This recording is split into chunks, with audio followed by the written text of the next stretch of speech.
राधे राधे। जी मैया राधे राधे। आपके चरणों में कोटि कोटि प्रणाम। खुश रहिए।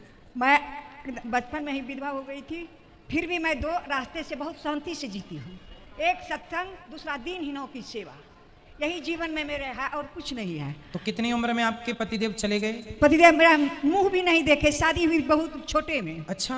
हाँ, पति का मुंह भी नहीं देखे। आपने अपने पति का मुंह भी नहीं देखा? नहीं देखे। 5 साल की थी तो कैसे देखे। उसके बाद डेथ कर गए, हम मायके ही रह गई। अच्छा। पढ़ लिख करके अपना भाई सब पढ़ा दिए, हम पढ़ करके। तो आपकी कितनी उम्र में शादी हो गई थी? 5 साल में।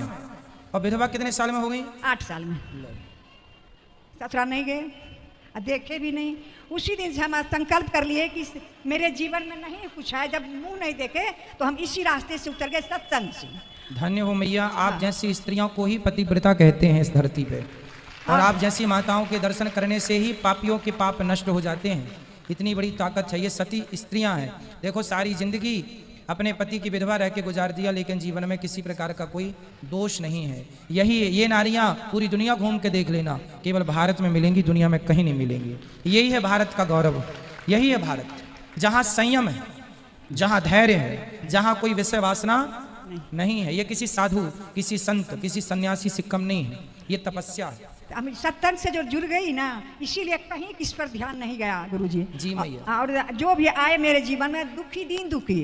अब टीचर थी, रिटायर हो गई हूँ। अच्छा। 11 ईस्वी में तो पैसा था, हमको पैसा जो भाई जी को दे देते, जब मैं अपने खर्च के लिए रखती, उसी से मैं दान और दीनहीनों की सेवा की हूँ जीवन में, और बहुत बड़ी शांति मुझे मिलती है। भागवत कथा से मेरे जीवन में बहुत कुछ मिला था, और कितना मिला था हमको सुख भागवत कथा से, जिसके चलते अथी में लॉकडाउन जो लगा, आपका अचानक खोले, आपका दर्शन हो गया। मैं उसी दिन से इतना लग्न में हूँ कि आपसे के द्वारा मुझे बहुत बड़ी जो अधूरी थी मेरी शिक्षा सत्संग से, वो पूरी हो गई। और पूजा पाठ में इतना मुझे लगन है कि उसका हम वर्णन तो भक्त बिहारी जी करेंगे, हम क्या करेंगे। अब जहाँ सत्संग होता था वहाँ चली जाती थी, बहुत दूर दूर रात में होती थी, सुन करके चली आती थी, सुबह स्कूल जाती थी। अब तो मैं घर में रहती हूँ, वहाँ की उम्र तो गिर गया, 75 साल की हूँ। आपका कथा सुनती हूँ और जो आप बताए हैं उस मार्ग पर चलती हूँ। पूजा पाठ जितना विधि विधान है वही हम करती हूँ। मुझे जीवन में बहुत बड़ा सुख है, दुखी मैं नहीं हूँ, कि विधवा हूँ और कम कोई मुझे कुछ चाह नहीं हुआ जीवन में। मेरे लिए कोई सेवा हो तो बताइए, मैं क्या आपकी सेवा करूं? कोई आप जो आज्ञा करेंगे मैं आपकी सेवा करूंगा। सेवा तो यही आशीर्वाद दीजिए कि इसी लगन से मेरा आशीर्वाद तो आप दीजिए मेरी माँ। उसी लगन से हम चले जाएं। और अभी जो आई हूँ इतना मैंने, आपने अपना लोक और अपना परलोक दोनों तैयार कर लिया।